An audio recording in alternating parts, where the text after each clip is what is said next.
Di video kali ini, saya akan mengupas tuntas alur cerita dari film Train to Busan 2 atau Peninsula.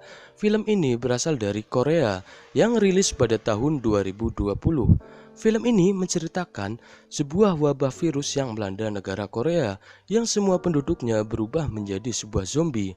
Dan singkatnya, film ini berfokus untuk memperlihatkan perjuangan dari sekelompok orang yang selamat dari wabah virus itu untuk menyelamatkan diri mereka. Penasaran dengan ceritanya? Mending kalian atur dah posisi mager kalian yang terbaik. Pastikan wifi tetangga kalian menyala, tuangkan kopinya, dan jangan lupa kalian seduh dulu. Yang terpenting kencangkan resleting si Joni agar tidak memberontak. Kalau sudah siap dan mantap, langsung saja kita mulai videonya. Film ini berawal dari adegan yang memperlihatkan pasca peristiwa Train to Busan. Dikisahkan seluruh semenanjung Korea sudah dijangkiti wabah zombie. Kondisi negara Korea juga sudah hancur akibat kekacauan yang terjadi saat zombie menyerang orang-orang yang masih hidup.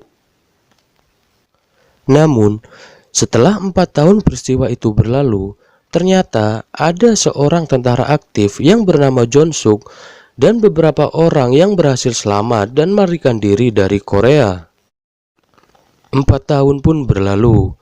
Di suatu hari, Jong Suk mendapat misi dari seseorang untuk kembali lagi ke Korea demi mengambil uang yang berada di dalam truk sebesar 20 juta dolar. Karena ini adalah misi yang sangat berbahaya, ia dijanjikan imbalan yang sangat besar, yaitu sekitar 2,5 juta dolar per orang.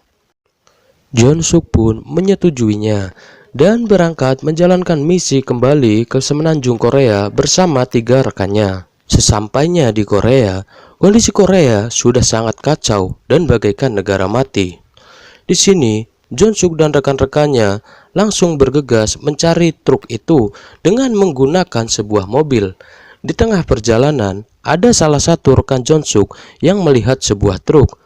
Lalu Jong Suk turun untuk mengecek truk itu. Dan ternyata truk itu bukanlah truk yang dimaksud. Jong Suk pun kembali ke mobil. Di saat ia mau kembali ke mobil, ia melihat sebuah gedung dan di dalam gedung itu dipenuhi oleh zombie. Jong Suk pun bergegas kembali ke mobilnya dan melanjutkan perjalanannya. Singkat cerita, Jong Suk dan rekan-rekannya itu menemukan truk yang dimaksud. Tapi ternyata di sini tidak disadari oleh Jong Suk dan rekan-rekannya bahwa mereka sedang dipantau oleh seorang gadis dari kejauhan.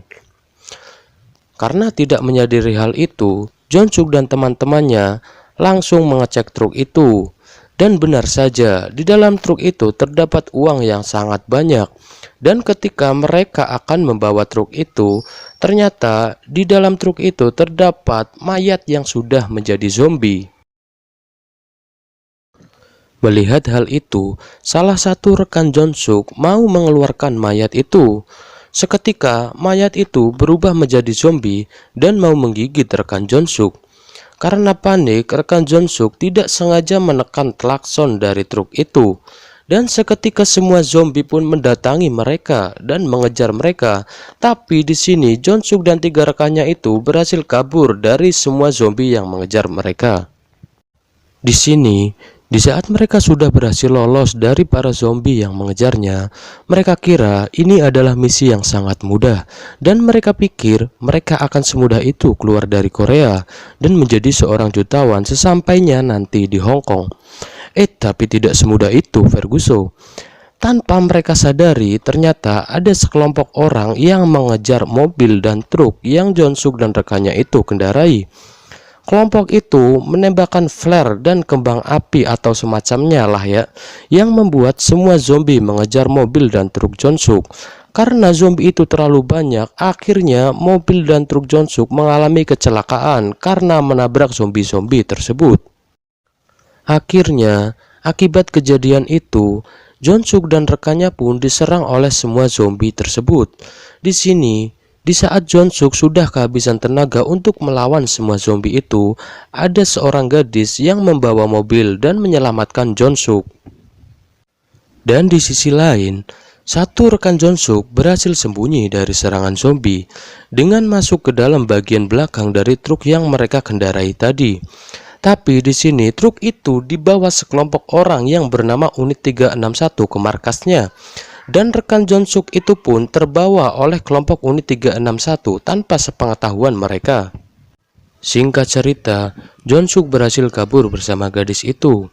Sesampainya di persembunyian gadis itu, Jonsuk diinterogasi oleh Mingjun. Mingjun adalah ibu dari gadis yang menyelamatkan Jonsuk.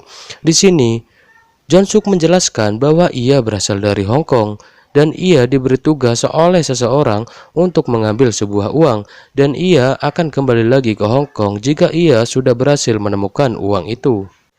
Mendengar ucapan Jonsuk, Mingjun kembali lagi bertanya kepada Jonsuk, "Bagaimana kau keluar dari sini?" Jonsuk berkata ia bisa keluar kalau ia menghubungi bosnya menggunakan telepon satelit yang diberi oleh bosnya. Tapi di sini telepon satelit itu terbawa oleh truk yang diambil oleh kelompok Unit 631 yang diketuai oleh Sersan Huang. Lalu di sini Mingjun mengajak Jonsuk untuk menyelinap ke markas Unit 631 untuk mengambil telepon satelit itu agar mereka semua bisa kabur dari Korea menuju tempat yang lebih aman yaitu Hong Kong.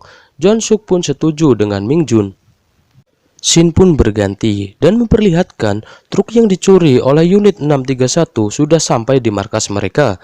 Di sini alangkah kagetnya anggota Unit 631 karena pas mereka mau membuka truk itu ada satu rekan Jonsuk yang masih hidup. Melihat hal itu, salah satu anggota Unit 631 langsung melamporkan informasi itu kepada Sersan Huang. Mendengar informasi itu, Sersan Huang langsung mengecek dan menyuruh anggotanya untuk membawa rekan Jonsuk itu yang tidak disebutkan namanya, sebut saja Sugiono.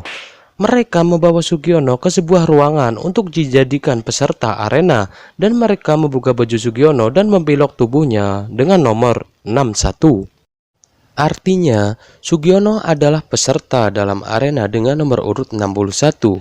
Di sini, Sugiono dimasukkan ke sebuah ruangan yang mereka sebut ruangan itu sebagai arena. Di arena itu, Sugiono dan orang-orang lainnya yang menjadi peserta disuruh untuk bertahan hidup dari serangan zombie, dan itu dijadikan sebuah hiburan. Singkat cerita, di sisi lain, Mingjun dan Jonsuk sudah siap dengan rencananya, dan mereka bergegas menuju ke markas Unit 631. Sesampainya di markas Unit 631, Mingjun menyuruh kedua anaknya dan kakeknya untuk menunggunya di mobil, dan Mingjun masuk ke dalam markas Unit 631 bersama Jonsuk. Setelah Mingjun berhasil masuk ke dalam markas Unit 631, Mingjun menemukan truk yang dimaksud oleh Jonsuk dan ia langsung masuk ke dalam truk itu untuk mencari sabun. Kok sabun sih? Maksud saya telepon satelit ya, guys. Di sini Mingjun menemukan telepon satelit itu, tapi telepon satelit itu telah rusak dan tidak bisa digunakan. Di saat Mingjun kebingungan, di sini ada seseorang yang bernama prajurit Lim mengecek truk itu dan Mingjun langsung menodong senjata ke prajurit Lim. Di sini, ketika Mingjun menodongkan senjatanya ke prajurit Lim, di situ terjadi perbacotan di antara keduanya. Dan ternyata prajurit Lim juga ingin keluar dari markas Unit 631. Ya mungkin karena bosan lah lihat wajah si Sersan Huang yang kayak monyet. Ketika Mingjun dan prajurit Lim sedang adu bacot, di sini ada anggota Unit 631 yang melihat prajurit Lim dan ia berkata, "Ngapain lu Lim di situ? Apa nggak pengen lihat hiburan di arena pertarungan antara manusia dengan zombie?" Lalu Mingjun memaksa prajurit Lim untuk menjawabnya dan prajurit Lim menjawab, "Enggak bro, udah bosan gue liat pertarungan itu mulu. Pengen santai aja di sini, lihat-lihat truk aja bro." Lalu anggota Unit 631 itu pun pergi. Jonsuk yang penasaran dengan kata-kata dari anggota Unit 631 tentang arena, ia langsung masuk ke dalam ruangan arena dan di situ Jonsuk kaget melihat rekannya yaitu Sugiono sedang berada di tengah-tengah arena yang dipenuhi oleh zombie. Jonsuk pun langsung menolong Sugiono.